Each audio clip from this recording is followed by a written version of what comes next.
Hello and namaste, my beautiful friends. I'm Jill Loftus of Nuit Astrology. Welcome to your planetary energy forecast for the week of June the 23rd, 2025. I decided this spectacular day required outdoor filming, so here I am. Also, sit down, pour a cuppa, because we do have a lot to talk about this week. I particularly want to discuss it in the context of the tarot readings that I did prior to recording this particular video. I did two. I do the Isis Lotus Tarot spread every week for the week. And then I also did a Celtic Cross on this new moon. Now, I've got to say the Isis Lotus Tarot spread for the week is very tense, looks very difficult. All right.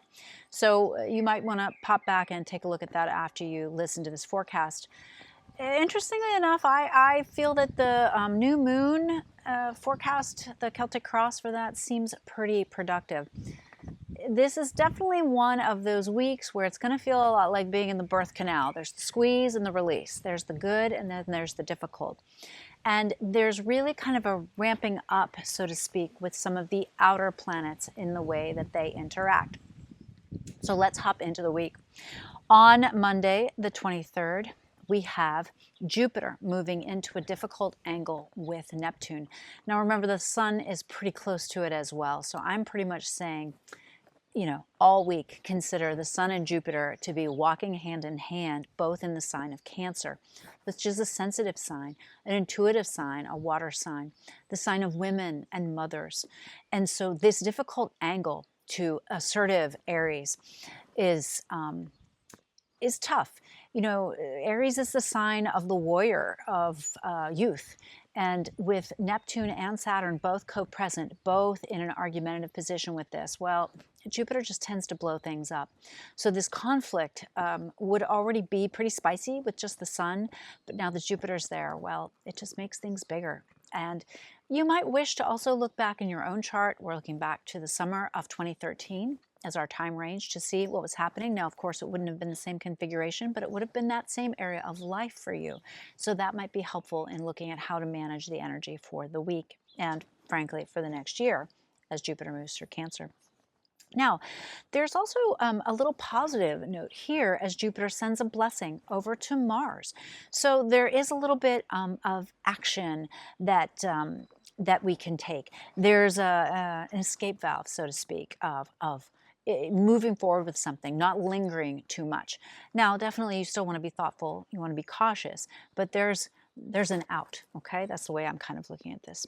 I'm also watching this pretty consistently long new moon void that starts on the 23rd. The moon is going to void at 4:26 a.m. Eastern all the way through to the 24th at 11:44 p.m. So especially the whole day of the 23rd and the 24th, basically, the moon is void. Now, adjust this for your time zone, because I'm actually kind of hopeful about this moon void, because it does mean if some things will kick off with these tense energies that might not have the same traction that they would if the moon was not void. And so this is something to pay attention to.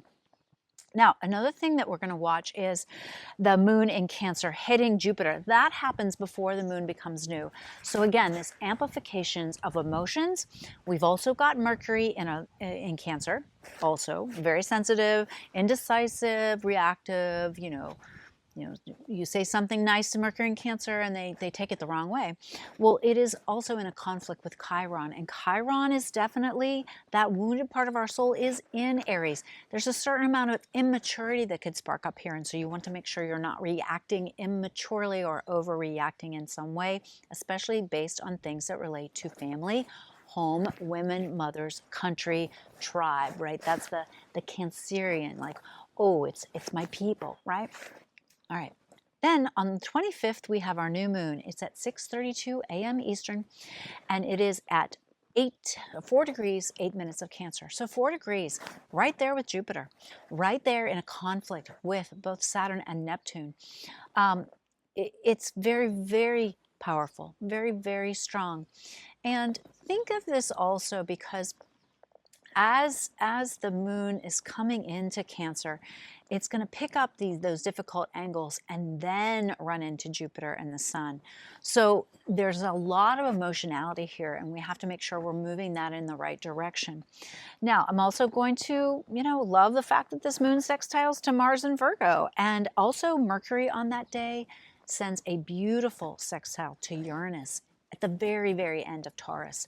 So there's this magical, intuitive understanding of what's happening here. And I think that was really reflected in the cards, which demonstrated this idea that some of the things happening right now are truly karmic in nature. And they're not punishment. They're not punishment, right? They are karmic responses to what things have been put in place. And so we must respond with a larger viewpoint, a better understanding of things as they unfold. So I'm also really loving for this new moon, we have Venus and Taurus sending sextile energy to the north, to the north node, and trine to the south node. So Venus is there in a very powerful and supportive position for this new moon. So definitely set those intentions. Lucky Jupiter is there. Let that square push you in the right direction, okay? But take advantage of this beautiful new moon. Then on the 26th, Mercury will go into the sign of Leo. So remember, it's still going to be in that lovely little tractor beam of positive energy with Uranus. So awareness of downloads.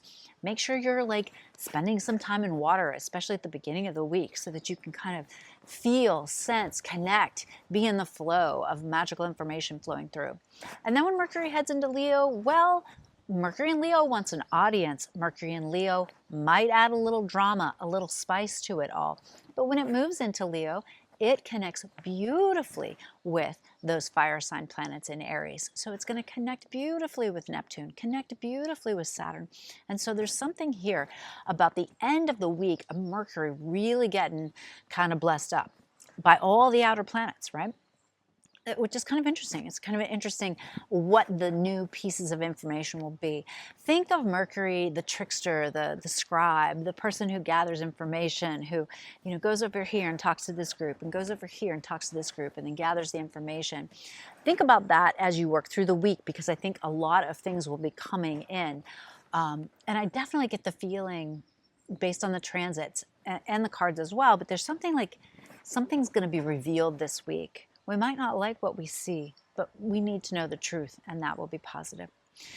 Then we do have to watch, though, because Mercury has all these nice, it starts out with the conflict to Chiron. Ouch, shows me where it hurts a little bit. Ooh, beautiful flow with Uranus. Ooh, beautiful flow with Neptune. Ooh, beautiful flow with Saturn. Boom, runs into an opposition with Pluto. This brings up power dynamics. This brings up underworld or underhanded activities. This brings up a darkness from the collective, so to speak. And Leo, Mercury in Leo wants to lead. Mercury in Leo wants to step to that podium, right? Put on that crown, put on that robe, pick up that scepter. There's something darker here that will hit that energy at the end of the week. And so don't be surprised or shocked when that happens. Be steady and calm as we move through the week. Being resonant with volatility is not going to be helpful at this time. It really is about being more intuitive and nimble. I think nimble is key as well. Now, as far as the positive, the light for the week, I'm super digging the Jupiter and the Sun, optimistic, expansive, blessed. Love it. I'm also really loving the Sun Jupiter sextile to Mars and Virgo. I think this is, Virgo, little Virgo vision applied to this situation. A little bit of here, I can help you. Let me help you. It is through helping others that we help ourselves. I'm also digging all the fun little mercurial things. I think that will be fun to watch the insights pop up. So be aware of that, especially with all that outer planet stuff. Just kind of bringing it close to home in some way. The shadow, of course, the square. I mean, the Jupiter and the Sun, both in conflict with Neptune and Saturn. These are some big, heavy-hitting planets really getting into it. And remember, they're all moving. Jupiter's moving really fast, but the other ones are moving very slowly. They're getting ready to retrograde in July. July, there's a lot of outer planet pause and change of direction that will feel very consequential, I believe. And then also as far as shadow, Mercury opposite Pluto, that's never really super pleasant. But again, I think it will reveal some underhanded, underworld things and perhaps bring some type of consequences to someone who is in a leadership role as well. So pretty interesting astrological week. I do want to mention, next week we start the month of July. July features the craziest amount of moon voids I have ever seen. Now, I've been doing these videos, I guess, for, I don't know, a few years now, a couple years, 3 years. Studying astrology for a while, but I didn't really start to focus on the moon voids until I had my own personal experiences with moon voids. And then, of course, the one time, you may recall this, when the Wagner Group began to march on Moscow during the Ukraine war, which of course is still horribly happening. But my husband pointed out to me at the time when we were like, oh my gosh, checking the news, oh my gosh, this is happening, that the moon was void when it was initiated. And of course it dissipated, fell apart. That's the type of thing that happens when the moon is void. And next month, the moon is void for huge long swaths of time, like more than 24 hours, multiple times. So be sure to hop on my website sometime next week, early next week. I'll be posting all the moon voids adjusted for the time zones as well. So check that out, mark your calendar, and be prepared for a pretty volatile week next week and a pretty intense July as well.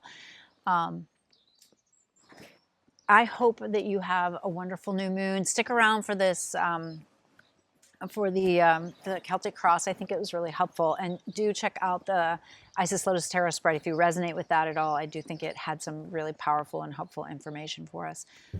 Hello, beautiful friends. Let's take a look at this upcoming new moon.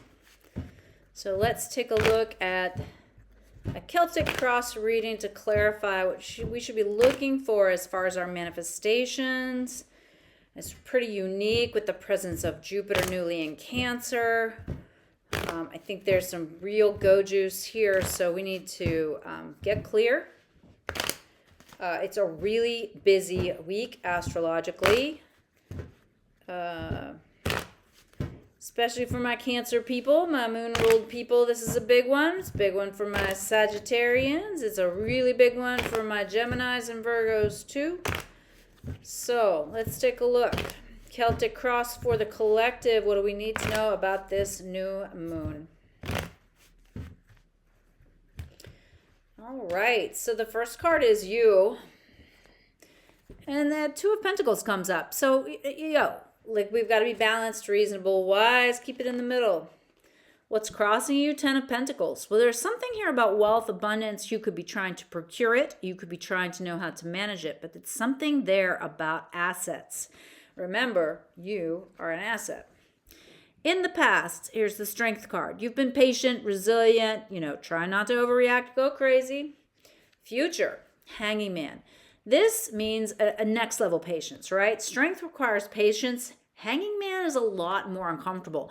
There's a different power dynamic in the type of patience needed versus the Strength card versus the Hanging Man, right? The Hanging Man is uncomfortable. The Hanging Man is in a position of vulnerability. The Hanging Man is in a position of maybe feeling a little uncertain about how long they're going to be in this kind of dire upside down in between stage, right? But it reminds us that there's a purpose in it. It reminds us that there's something there that we're gaining from this waiting period. Now, crowning thoughts, Emperor. Yeah, we know we got to figure these things out. We've got to take charge. Nobody's coming to save us. Subconsciously, Four of Cups.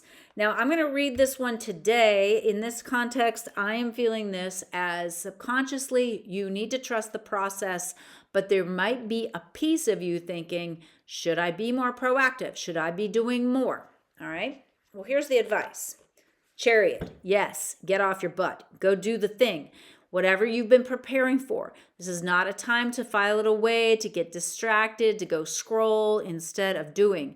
So there's something here that you are manifesting in this new moon, and you already have some work done on this. So this is not a new start. This is a finish the thing, okay? Outside influence, Page of Wands. Well, there might be something fun or distracting that you would rather be doing. You might rather daydream about doing X, Y, or Z. But this is saying, no, no, no. You need to move forward with the Chariot. And you could also read this as, and you need to take those actions. And you need to do them with a certain amount of enthusiasm. Now, what do you want to happen? I've got 2 cards popping up here. The first one's the High Priestess. You would love to have the support of the cosmos, of the divine, of the feminine, you want to be a part of this process. Ace of Cups. There's also some new beginnings, some wonderful things that you're wanting to manifest here. So, and I love that these are both cards that indicate water, like what could be more Jupiter in Cancer, new moon in Cancer, sun in Cancer, Cancer, right? Beautiful. Outcome, 8 of Swords.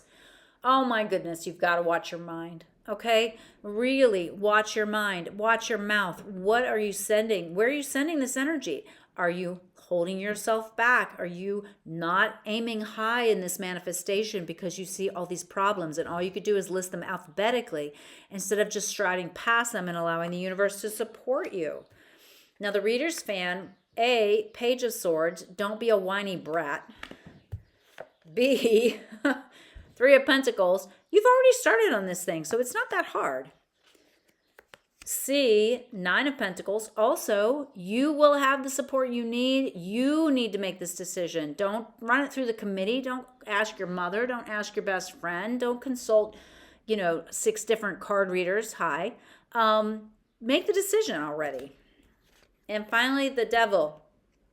The Devil is regret. I really am feeling this. The Devil is regret in this reading because you don't want to regret not taking advantage of this opportunity, of this new moon, juiced with Jupiter juice. All right? It is, look back at 2013, summer 2013 into 2014. What was going on there? Where could you have put in a little bit more effort, gotten a little bit more traction? Not gotten consumed by self-doubt and worry, right? Where is this new moon in your chart? You've got to make some decisions and initiate things that really fill you up and fill your cup. I just rhymed. Hilarious. All right. Super interesting reading, I think. Very encouraging. So, set those audacious intentions. Go big or go home. Go Jupiter.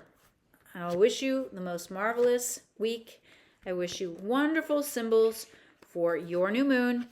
And if I can help you, book a reading. If you don't know where this is in your chart, man, figure it out. Make sure that you know this. It's just too good not to take advantage of. All right, I'll see you next week.